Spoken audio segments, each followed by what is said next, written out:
Hey guys, welcome back to the Record Store. And it is, as you know, we are at the end of Rocktober. This is the final episode of Rocktober. So we wanted to do something very special for Rocktober, especially for the last episode. So we've invited none other than my good friend and producer, Brian Trammell. Some circles he's known as Pat Trammell, but we're calling him Brian Trammell tonight. So we're having another guest appearance on the Record Store. So after the successful Joe Feeney one a couple weeks ago, now we got Brian sitting in for tonight's episode. So for this album. So welcome, Brian. I'm excited with you being in the driver's seat. It's a little different because I always send you notes. Well, I'm going to say this. I'm going to do that. Kind of behind the scenes. That's what we do. And this is something you do by yourself most of the time. Let you pick the album. We won't let them know that you picked the album. And I want to say something to you that I'm highly impressed with what we did. This is a wrestling podcast, and we decided right after you got the book done that we're going to do the Record Store. We're going to do a music podcast along every 2 times a month, whatever. And then when it came, I always wanted to say Rocktober. So last year we did Rocktober with the Rock and Roll Express. Ricky Morton and the Rock and Roll Express, and then I said, no, we got the Record Store now, so we got to have Rocktober. We got to do it, and I'm impressed with the numbers. Last year was crazy numbers, so if we even get close, it'll be good. But yeah, we also STSpod.club's not only wrestling now, expanding, it's a music podcast, doing other subjects. So, and before we forget, we want to thank our house band, the Hummus Store. That was the Hummus Store that did our music I love intro. Those guys. They're amazing. I've seen them open for Depeche Mode a number of times. So in talking to you about music, before you go any further, I seen those guys one time in Rector, Arkansas, right when they first got. Rector, one of my favorite cities in America is Rector. So I've been to Rector a number of times. So me and Steve Crawford, we was there. We was in college, and we went to see them. Fantastic. We knew there were going to be something big even back then. So yeah, just amazing prediction on your part. So I have to ask before we get into the album, do our tastes overlap? We don't usually, you and I don't talk a ton about music, but do our tastes overlap? You tend to be more heavy and not metal per se, but harder rock, I think. Yeah, there's some artists that me and you go together, and I guess it's one of those things where it's kind of our age. So there's that thing like the Tom Petty's, the Fleetwood Mac. Me and you can't say enough good things about Tom Petty or Fleetwood Mac. They're two of our favorites. And if I was on a deserted island, if I just listened to albums by those two artists, I'd be all right. But I do now listen to more, I don't know. I guess it's a heavier rock. Yeah. And I still love grunge. I love that Velvet Revolver, Stone Temple Pilots, Nirvana. We talked about. I've been listening to Slash's band. Him and Miles Kennedy, they did a something on YouTube. If people want to, I get into those times where I'll listen, and I also like the old stuff like the Eagles and Leonard Skinner and stuff like that. But I don't buy a lot of music, and I want to tell you the reason I don't buy a lot of music is that one time when I was down on my luck, didn't have any money, completely broke, I sold my CD collection.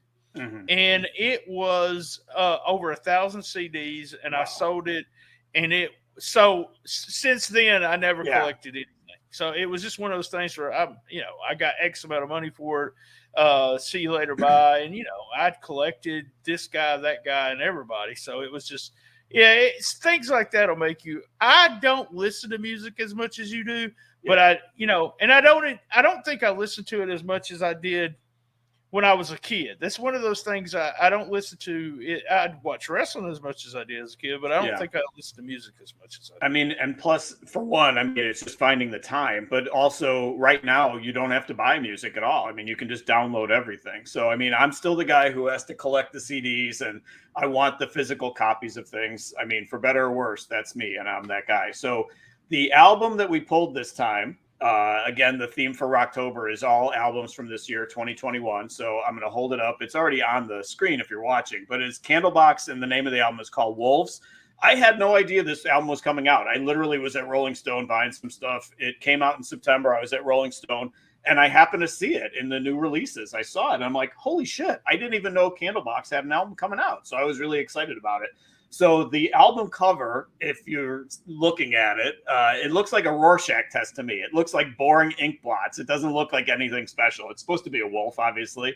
So the other couple interesting notes about it before we talk about the songs, it was released by Pavement Entertainment, and it has the release, or it has the address of Pavement Entertainment on the CD. They are in Chicago. So I'm like, why? It literally has the exact street address of where this company released the album. So I'm thinking I'm going to go up there. At some point, I'm going to go to Pavement Entertainment and knock on their door and say, hey, look, we've done a couple episodes on Candlebox. Can I get an interview with Kevin Martin? Sure, why not? Yeah, why not? Exactly. Yeah. So I have their address. I'm going to go there and bug them. So I'll stalk them.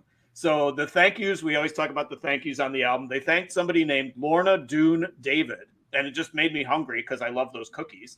So, but mostly otherwise, it was mostly family, members that they were thanking. Right, Kevin Martin's the singer on the with Candlebox. He's the only original member. He's been with them since the very beginning. So my question is, does it remain Candlebox when everybody else is different except the singer is the same guy? And I always think about the Beach Boys because there's nobody in the Beach Boys anymore that is still an original Beach Boy Wilson brother. So can they still call themselves? It's the same thing. I mentioned Leonard Skinner. Leonard Skinner, no original members.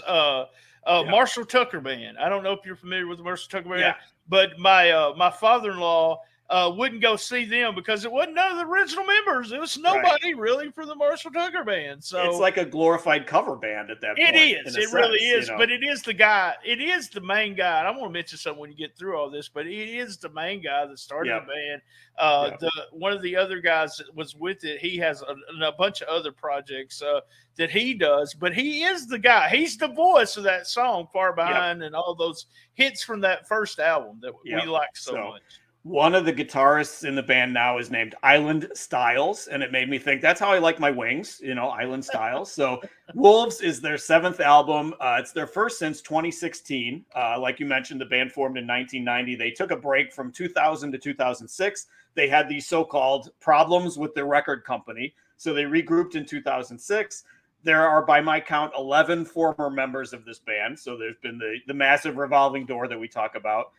One of the few bands that I've never seen. I like these guys. I've liked these guys since the beginning, but I have never seen them. It's always been one thing after another. The location, they weren't playing in the city, so I couldn't get to them, or bad timing. I had to get up early for work the next day, or for whatever reason, I just have never seen Candlebox. I would love to. I really want to see them.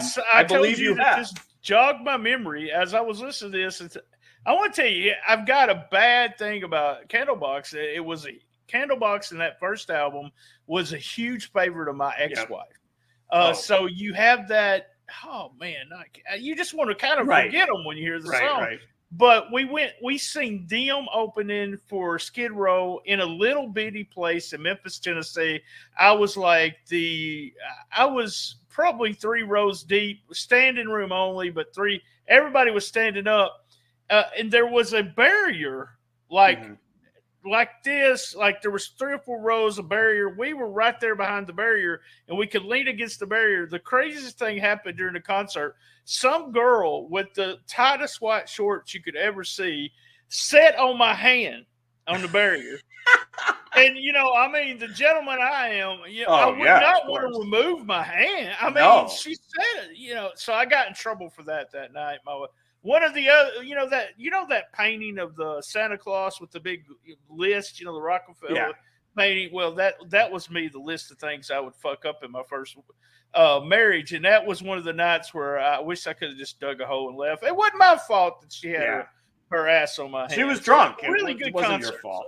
So, but I know what you're talking about, because in college, my arch enemy in college was a huge Beatles fan. And so I forced myself to not like the Beatles because I hated this guy. Right. And then I came to my senses after college. I'm like, what the fuck was I thinking? How can I not like the Beatles? How can I not appreciate the Beatles? Just because Mark, who I hated at the time, was a big Beatles fan, so you outgrow these things. So I'm glad you were able to, let Candlebox forgive them for that. So anyway, you mentioned that they had that I found when I was looking through the history was that their second, they had that great success with the first album. The second album didn't do so well. But the funny thing is, the second album, they went into the studio and they did 36 new songs as the follow-up. So you think to yourself, you did 36 songs. I think the album ended up with 11 or 10. What about all those other songs? Maybe if you would have come up with one of those, you would have continued to have success. I think part of this, and you might mention it, was that sound that they had was kind of dying at the time. So by the time they got to their second, third album, we weren't into the grunge, into those bands. Yep. So this album, Wolves, 11 tracks, 52 minutes, had the lyrics. I was really happy about that, but no pictures of the band on the inside. It opens up to the stupid wolf. You can see more of the wolf on the inside, and the back cover is a couple of wolves, and they look like Rorschach tests. I would have liked to have seen some pictures of the band. But anyway, so that is talking about the album. So as we do on Record Store, we're going to talk about the songs one by one. So we start off with a song called... All right, hold on. I got a couple of notes. You were talking about them live. So I had to say this, let you know, on YouTube, there's one from Louisville, Kentucky. In August, they started this tour for this. They had that big wolf in the background. And here's what's really funny. They went... In August, they were in Louisville, Kentucky. And then there's another one. You're going to hate yourself when I say this. From the House of Blues in Chicago in September. And the funny thing is, the lead singer, he starts out in August with his hair really long. And by the time they get to September, he's already cut almost every bit of it off and put it in a little bitty man bun. But I listened to both of those concerts. Are pretty much the same concert. Nice. But they end both of them. They end both of those with Far Behind. They sound so good. They still sound really good. It's like a bootleg concert also. So anybody wants to search for those ones that, like I said, Louisville, Kentucky, one is in Chicago. Yeah, I'm Where's the House of Blues at? Is it House of Blues? No, it's really close. It's right downtown. Oh, man, that was a night that I couldn't get out. I mean, it was a night that I had other plans, so I couldn't go. But yeah, it killed me because yes, it is literally about 3 miles from home. It's really close. That sucks. And I've seen numerous shows there, and it's a great venue, especially for a band like that. You have a great vantage point wherever you're at, so it's a great place. So, but sadly, it was just a night that wasn't meant to be for me to get to a show. So, all right. So, talking about the album here at the Record Store, it is Wolves. First song is called All Downhill From Here. A very bluesy start to the song. It immediately grabbed me. Sounded very autobiographical. He's talking about his life in a band, playing in bars, drinking too much. I thought the All Downhill From Here got the album off to a great start. There was a really good guitar solo on top of just a really catchy hook. Like I said, a great blues beat to it. And Kevin Martin's trademark voice. I mean, he started swearing right away. So he got the swearing started right away in the very first song on this album. So All Downhill From Here, I thought was a great start to the album. I agree. I mean, it was one of those songs where in reality he was saying, we've done a lot of touring. We're still doing it. This is what I got out of the song is it's our last towns, and maybe, down the road you'll see us at Joe's Barbecue. You could see us there, but we're still having fun and we're still enjoying ourselves. Yep. So, all right. Second song is called Let Me Down Easy. More swearing. Immediately, more swearing in this song. So a very catchy song, very heavy bass on this, a very bass-reliant song. Seems like the story of a guy who knows that he's a drunken screw-up, but his woman is also a drunken screw-up. So he hopes that they both can survive this. So very good song, total rocker. 2 for 2. Starts off the album with another really good song. Let Me Down Easy. I liked it a lot in the second spot. I did too. At the very front, and this may be way out of I know you listen to a lot of music, but have you listened to the band Jackal? I've heard of them, but they're a southern rock band. At the very front, the guitar at the very front, guitar, as we say in the South, really reminded me of Jackal. I rewound a couple times, and then the part of it, time flies. They say, I choose your ride. I choose to stray. Hope you let me down easy. That's what he says. But when he says that, it sounds just like Ozzy. I'm like, dude, did you decide I want to sing these two verses like Ozzy Osbourne? But I like this song too. The first two songs, just boom, boom, boom. You're like, this is going to be a really good CD. So. Yep. All right. Third song, one of the highlights for me on this album, Riptide is the name of the song. It's a piano ballad.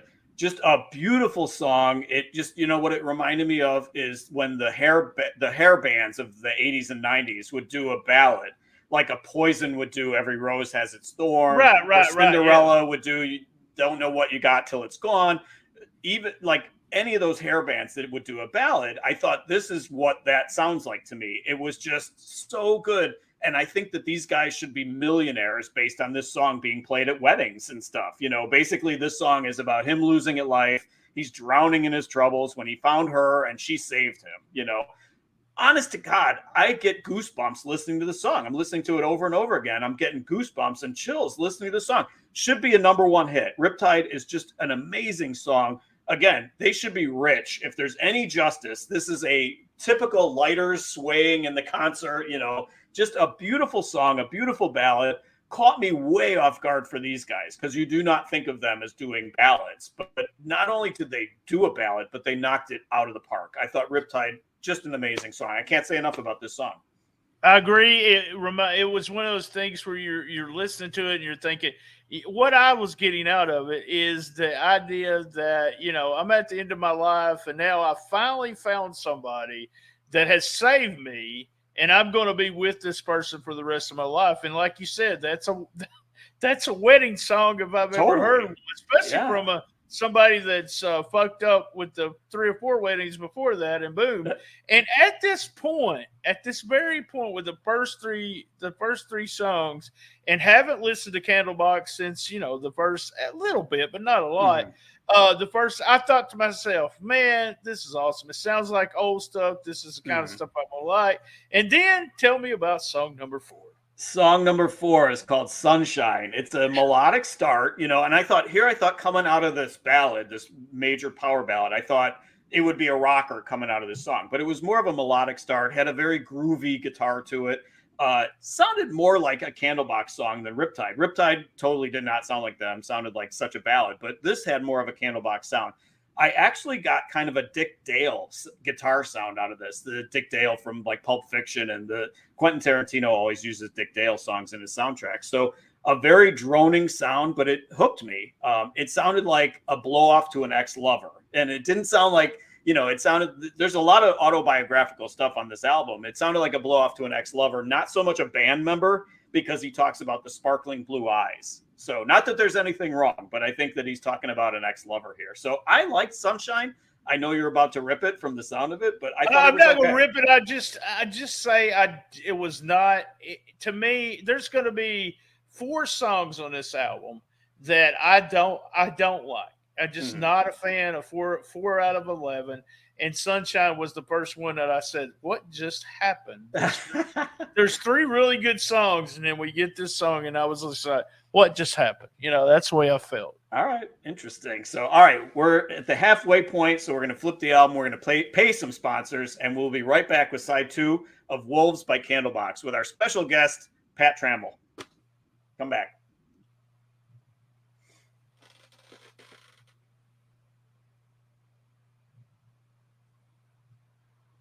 All right.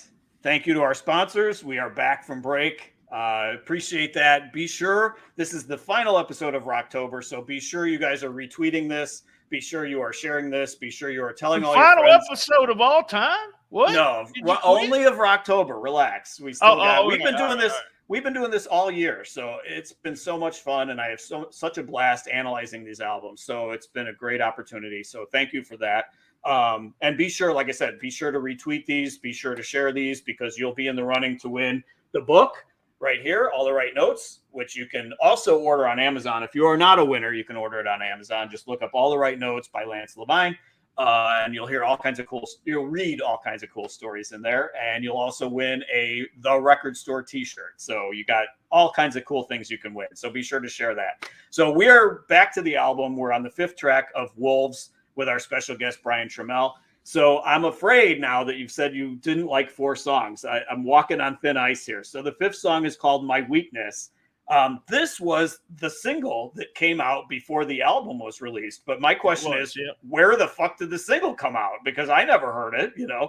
Again, I've talked about it a million times. There's no real rock radio anymore, so I don't know what station would have played this. But they released My Weakness as a single.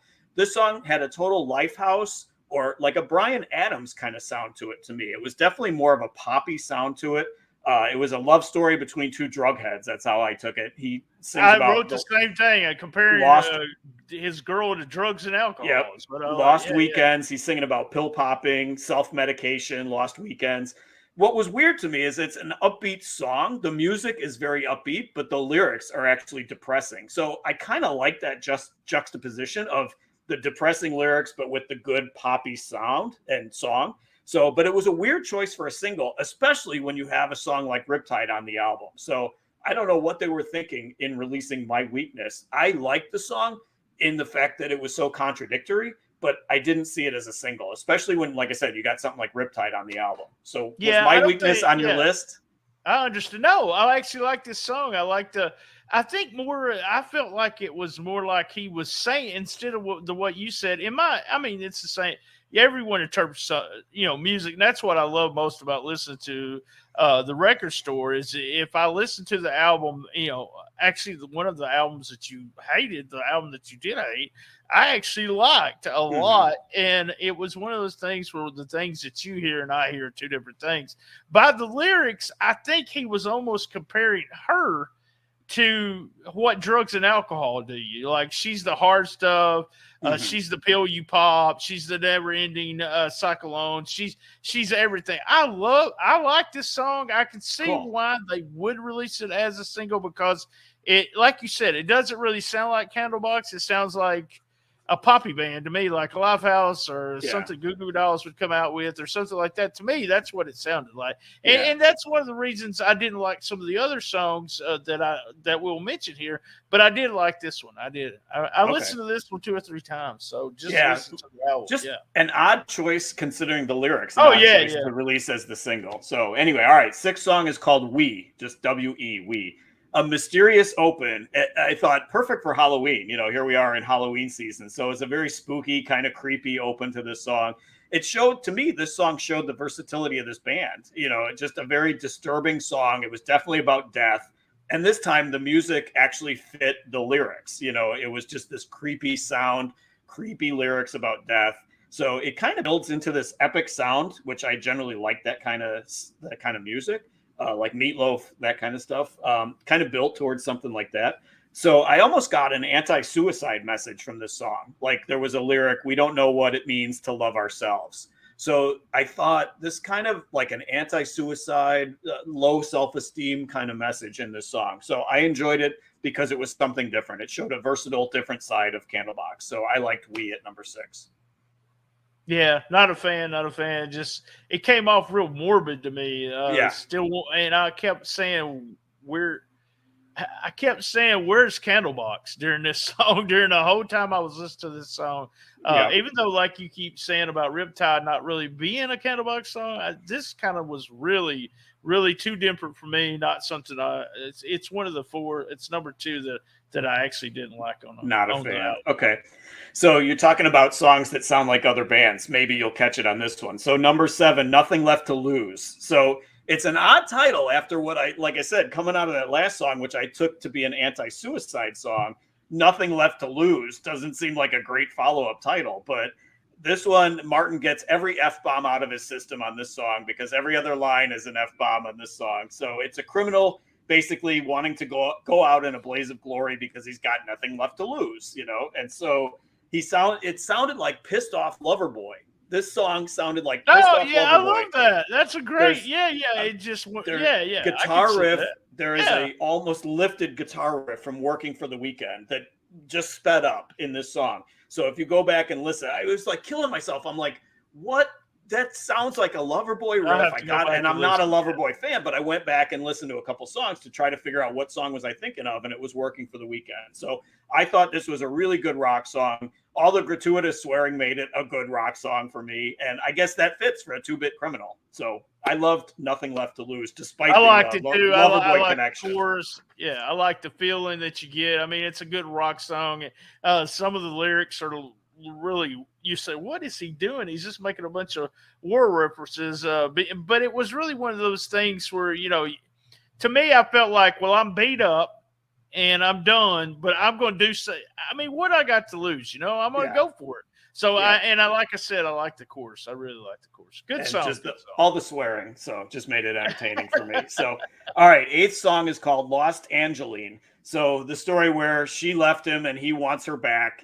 This song to me sounded like his voice sounded like old Candlebox here. This was the song to me that Kevin Martin sounded like Far Beyond or Far Behind and You and some of the great songs from back in the day from those guys. Lost Angeline sounded like it. So when I saw the name of the song, I thought it was going to be a metaphor for Los Angeles because it looks like Los Angeles. If you just glance at Lost Angeline, it looks like Los Angeles. And I think it was a metaphor for LA. He mentions Tom Petty in the song, an obvious a nod to LA because Tom Petty lived there.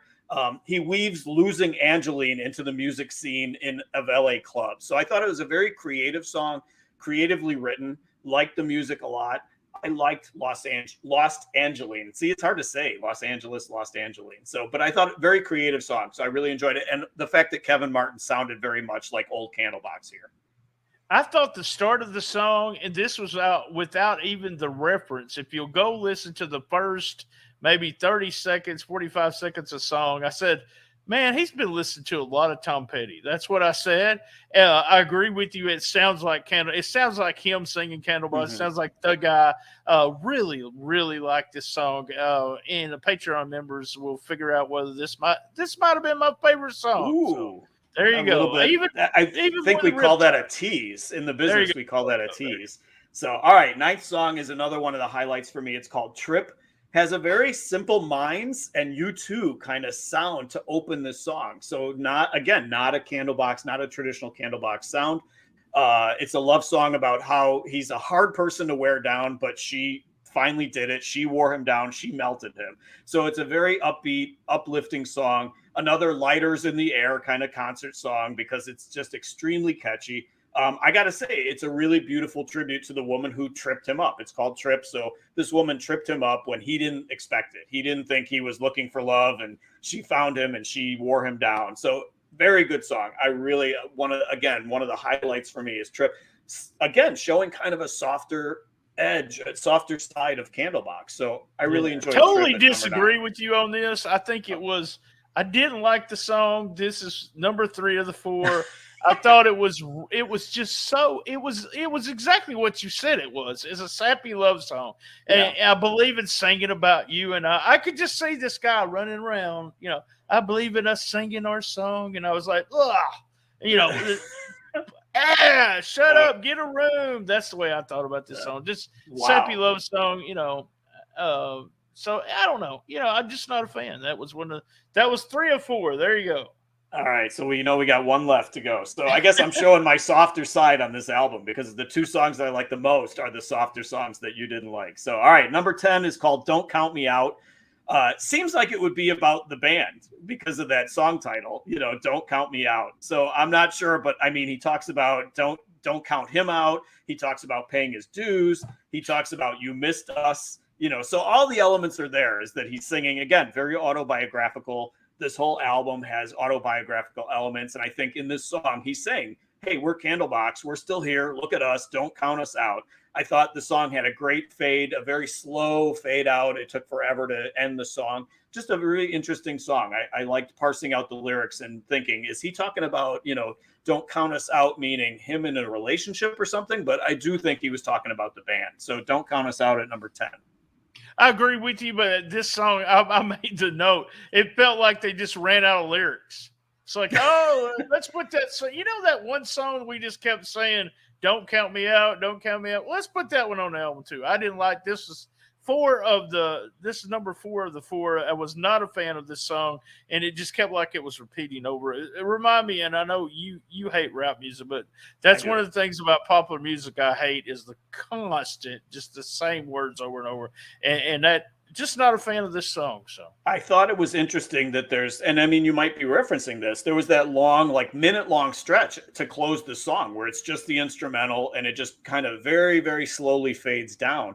And they actually do that on the next song too. So it's 2 songs in a row. They could have mixed up the order a little bit because I thought they end the album well with Criminals. That's the next song we're going to talk about.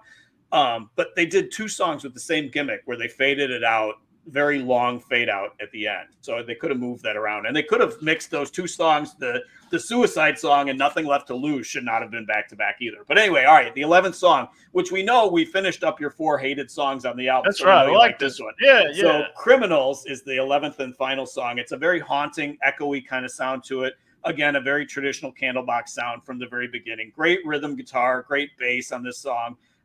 He's singing about we're all criminals in our own way. We're broken, dirty animals, basically. Again, this Kevin Martin dude has some very self-esteem issues, some major self-esteem issues. So I like there's a tempo change in the middle of the song. I like that when it's done and when it's done well. And here I think it was done well. And then they go back to the original tempo towards the end of the song. And again, the very long instrumental finish. So a strong song. Strong. It's a great closer. I'm not questioning the fact that this is the closer because I do like the way it ends. I don't know that I would have had Don't Count Me Out right before it with that same style of ending. I love the way this song, it ended the album. I agree with you 100%. Ever who made that decision, it was perfect. It was perfect to end the album. They could have took those other 4 songs out and I'd listen to the album. But I can always skip them. This album is actually on YouTube. I will give a link in the description. My producing ass here talking about that. But I will do that. This song was more of that rock and grunge that I like so much from this band. And so this was one of those songs where I said, yeah. I mean, when I listen to this and to listen to it and not do as much research as you do, I just want to listen to the music. And so this was one of those that I listened to 4 or 5 times, just like I did Riptide. And this could be my favorite. You never know. This could be my favorite. And let me tell you what I think overall, and then you can go with what you want to do. I gave it a thumbs up. 7 out of the 11 songs I like. So you're talking about a 3 something stars. So thumbs up, about 3.2, 5 stars. I would, I'm not going to tell people to rush out to Rolling Stone and buy the album. But it is, if you like the old Candlebox, there is enough there, I believe, that you can enjoy it. The 4 songs to me sounded more like you said, Lifehouse, Goo Goo Dolls, something like that. Even Riptide to me, because of the voice, was just such a good song and fit on the album. The other 4 to me didn't feel like they fit. Okay, so I will disagree with you in the sense that I love this album from start to finish. I didn't have a single clunker on this album whatsoever. I liked every song. Usually in an album, people always say if it's a classic album, it can't have any clunkers whatsoever. To me, honestly, this was just majestic. I loved it. For me, I've already said Mammoth, the Wolfgang album is my favorite album of the year of 2021. This one's right there with it for me. This is right there, a very close number 2. I love this album. I thought it was just amazing. I thought it was so much more accessible than Lucy. We did Lucy by Candlebox. It was the 2nd or 3rd album. I forget which one it was, but we did that early on in the record store earlier this year. And this album is so much more accessible than that album. And I just like this so much better. I think the time off did them good. Because they haven't released anything in about 5-6 years. I thought they put together the best songs that they had on their catalog that were available, and they recorded this Wolves. I just wish it would have gotten more airplay, or can still. I mean, it's only been out for a month. What we talk about this, and you talk about it on the show all the time, and we personally complain about this, that there's not, even in my local Memphis area, they still have Rock 103. Rock 103 plays classic just all rock. The old stuff, no new stuff whatsoever. Right. So you have to search for this stuff. Thank God YouTube will even the band puts their albums out for free, and you'll get to listen to them. And if there's any indication of the 2 concerts that I listened to, they're about an hour and a half, an hour and 15 minutes on stage, and they still sound really good. He has a real good voice. Go out, pay some money, and see them. Yeah, so highly recommend Wolves by Candlebox. So go out and get that if you're into the physical, getting the CDs or vinyl. Who knows? It's probably on vinyl. But if not, download it, listen to it on YouTube, whatever. But you won't regret it. It's a great, great album. One of the best albums of this year for sure. So anyway, thank you very much, everybody, for listening. Share this with your friends. Retweet it. Thank you, Brian, for sitting in with us this time and making it a fun show to talk about Candlebox. I appreciate the fact that you did some research and got into it as much as you did. So that was awesome. Thank you guys. Thanks to our sponsors. Be sure to tell all your friends. We'll be back now that Rocktober is wrapping up. We'll be back next month with our regular traditional 2 episodes in November. It's an odd month from what I'm told. And don't forget, I have fun everywhere I go. Listen to the Patreon. You'll find out what was the best song on the album versus me versus Brian. There might actually be 2 songs. You never know. So I have fun everywhere I go. Thanks for joining us. We'll see you guys next month.